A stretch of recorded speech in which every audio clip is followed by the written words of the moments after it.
Welcome to our channel. Ganapati Bappa Morya. Morya అంటే ఏమిటి? గణేష్ చతుర్థి వేడుకల్లో ఖచ్చితంగా వినిపించే నినాదం గణపతి బప్పా మోరియా. మరి మోరియా అంటే ఏమిటో, ఈ పదం ఎలా ఉనికిలోకి వచ్చిందో ఈ కథనంలో తెలుసుకుందాం.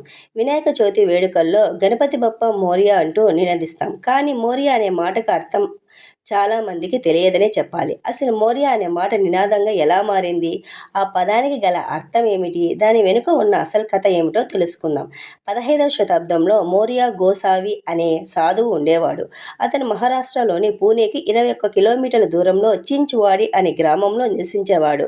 ఆయన గణపతికి పరమ భక్తుడు. గణపతిని పూజించేందుకు చించువాడి నుంచి మోరేగావ్ వరకు రోజు కాలినడకన వెళ్ళేవాడు. ఓ రోజు మోరియా నిద్రపోతున్న సమయంలో గణేశుడు కలలో కనిపించి సమీపంలో ఉన్న నదిలో తన విగ్రహం ఉందని, దాన్ని తీసుకువచ్చి ప్రతిష్ఠించమని చెప్పాడట. కలలో గణపతి చెప్పిన మాట నిజమో కాదో వెంటనే తెలుసుకోవడానికి మోరియా అక్కడున్న నదికి వెళ్ళాడు. కలలో గణపతి చెప్పినట్లుగానే నదిలో మోరియాకు వినాయకుడి విగ్రహం దొరికింది. ఈ విషయం తెలుసుకున్న స్థానికులు ఆశ్చర్యపోయారు. మోరియా గోసావి ఎంత గొప్పవాడు కాకపోతే సాక్షాత్తు వినాయకుడు కలలో కనిపిస్తాడని భావించారు. ఆయనను చూసేందుకు తండోపతండాలుగా వచ్చారు. ఆయన పాదాలను తాకి మోరియా అనటం మొదలుపెట్టారు. మోరియా గోసావి నిజంగా మంగళమూర్తియే అంటూ మొక్కారట. ఇలా నది నుండి తెచ్చిన గణపతి ప్రతిమను మోరియా తెచ్చి గుడిని నిర్మించాడు.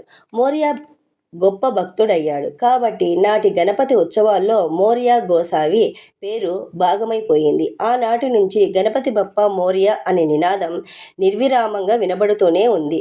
భక్తవల్లభుడైన వినాయకుడి సేవలలో మోరియా గోసావి తరించిపోయాడు.